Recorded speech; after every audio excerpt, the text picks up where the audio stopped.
everyone, welcome back. Let's just get to it and see what the box has for us today.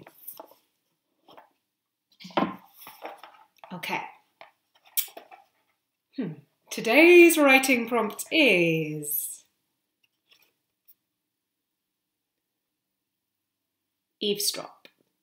Your task is to take a little fragment of language, conversation probably, that you have heard or come across where you don't know the entire story. And then you can make up the rest of that story. This might be something that you have heard. Once I was walking down the street and what I presumed to be a couple, they could have just been pals, passed me, and one person said to another, "So are you angry with me?" I could take that and I could invent the rest of the story. I could invent who they are to each other, what this woman had done that might cause anger in the other person, and invent what happens for them from there. I said that it will probably be a little fragment of speech because sometimes we kind of eavesdrop on other types of language, like, have you ever accidentally seen the text message of a stranger? Like when someone's sitting in front of you on the bus and they open it up. I feel like this is all slightly revealing of me in a way that I'm a little bit embarrassed about, but I do think that writers are generally quite nosy people. Hopefully not in a disrespectful way, but I do think you have to have something of an appetite for the stories of strangers. Do I sound terrible? I hope not. One other thing to say is, of course, we are all having fewer interactions with strangers right now. Of course, right? We're in lockdown. So, there's two ways you can go about this. Firstly, you could think back and try and find a moment that you remember where you did get the chance to eavesdrop, you did hear a little flash of someone else's conversation.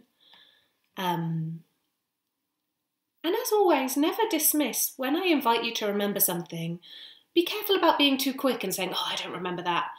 I haven't got anything," because sometimes we think that, and then when we shuffle through a little bit, or even we start writing, it turns up quite a few different incidences of this thing that initially we thought we didn't have access to. So maybe you do have a memory of some kind. The second option is, if you are going out into the world at all, perhaps like to the grocery store or the supermarket. I'm losing all my British English expressions. It's really very strange. If you are going out into the world, just prick up your ears and see what you find. I personally feel like because my social interactions are so much more limited now, my kind of brushes with strangers are almost none, that those little things that I hear when I'm, for example, standing in line at Trader Joe's waiting to go in and buy some vegetables, standing in line 6 feet apart from other people, and I just hear a little flash of speech, that's kind of electric to me and supercharged in a way that I might not have even really noticed it before. You can really invent a story about anything. It doesn't have to be a juicy thing that you overhear. It might be like a brief moment of an argument or something that sounds a little bit scandalous, but I'm thinking back to standing in line at Trader Joe's and this woman was talking to someone else who was 6 feet in front of her, so she's kind of projecting.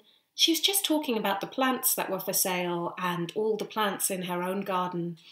And that could be an equally valid start to a story or to a sketch on the page about that person, as if she'd been, confessing her love or something. It's all about where you choose to take it. Okay, have a go, see what happens, and if you want to, please do let me know how you get on. I will see you all next time.